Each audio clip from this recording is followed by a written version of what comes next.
जिंदगी मोहब्बत के बगैर उस पेड़ की तरह है जिसके फूल हो न फल। अगर तुमने हर हाल में खुश रहने का फन सीख लिया है तो यकीन करो कि जिंदगी का सबसे बड़ा फन सीखा है। अगर आप अमीर बनना चाहते हैं तो अपनी फुर्सत को जाया ना करें। जिंदगी का एक मकसद बना लीजिए, फिर सारी कुव्वत इसके हसूल पर सर्फ कर दें, आप यकीनन कामयाब होंगे। तवक्कल ये है कि जिंदगी को एक दिन के लिए जानें और कल की फिक्र न करें।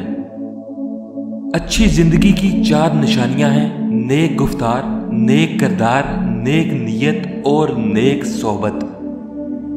खुद इत्मादी कामयाबी का सबसे बड़ा राज है।